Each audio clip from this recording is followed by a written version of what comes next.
ఇప్పుడు మట్టి ఉంది, దాని నుంచి కుండ తయారైంది. అంచేత కుండని పగలగొడితే మట్టే అవుతుందిగా. కుండ అంటే మట్టేగా, ఒక ఆకారంలో ఉండడం వల్ల కుండ అంటున్నాం, కానీ దాని అసలు రూపం మట్టే కదా. ఇలా ఎంత ఆలోచించినా జగత్ అర్థం కాదు. ఎందుకంటే ఆకారం ధరించిన దానికి కుండ అని ఓ పేరెట్టేశాం, ధరించకుండా ఉంటే మట్టి అని ఓ పేరెట్టాం. ఈ నామం రూపం రెండింటి మీద మన దృష్టి ఉన్నంతకాలం మనకి వేదాంతం అర్థం కాదు. నామరూపాలు పోతేనే అర్థమవుతుంది. అందుకే తెలుగులో ఓ తిట్టు పదం ఉంది, ఎవరి మీదైనా బాగా కోపం వస్తే నామరూపాలు లేకుండా పోతూ ఉంటారు. అది గొప్ప దీవెన. అది జరిగితే ఎంత బాగుండో నిజంగా. మనిషికి అజ్ఞానం అంతా ఎక్కడుందంటే పేరు రూపం. ఈ దేహాన్ని దీనికి ఉన్న పేరును పట్టుకుని ఏడుస్తున్నాం మనం ఇక్కడ. అందుకని దాన్ని ఎవరైనా ఏమన్నా అంటే కోపం వచ్చేస్తుంది ఇక్కడ. కానీ నామరూపాలు లేకుండా పోతావనేది తిట్టు కాదు, నిజానికి దీవెన. నామరూపాలు రెండు నశించినప్పుడే మోక్షం వస్తుంది మనిషికి. అంటే తెలుగులో తిట్టు పదం కూడా దీవెన లాంటిదే. తిట్లు కూడా దీవెనలుగా ఉన్న ఏకైక భాష తెలుగు మాత్రమే ప్రపంచంలో.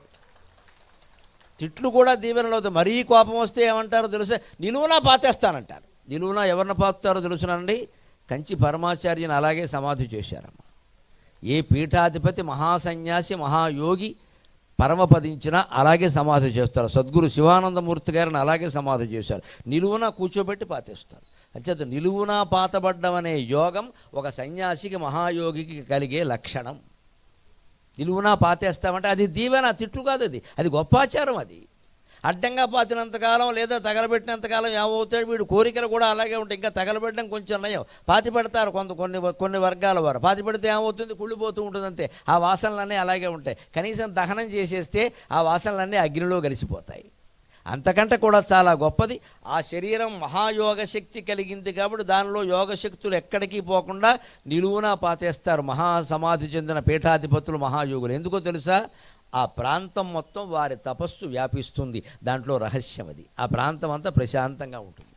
అక్కడ పంటలు బాగా పండుతాయి, అక్కడ కరువు రాదు. ఎందుకంటే ఆ మహానుభావుడు 100 ఏళ్ళు బతికినా, ఇంకా ఎక్కువ బతికినా, లేదు 60 ఏళ్లే బతికినా, ఆయన చేసిన తపస్సు అంతా సమాజానికి ధారపోశాడు తప్ప ఆయన స్వార్థం ఏం కోరుకోలేదు. ఒక శృంగేరి పీఠాధిపతి భారతీయ తీర్థస్వామికి కోరికలు ఏముంటాయండి, కంచి పరమాచారికి కోరికలు ఏముంటాయండి, 2 పేలాలు తినే పెద్ద మనిషికి. మరి వాళ్ళు 100 ఏళ్ళు 70 ఏళ్ళు 80 ఏళ్ళు తపస్సులు ఎందుకు చేశారు అంటే లోకం బాగుండాలి, లోకం బాగుండాలి, లోక కళ్యాణార్థం, లోక కళ్యాణార్థం.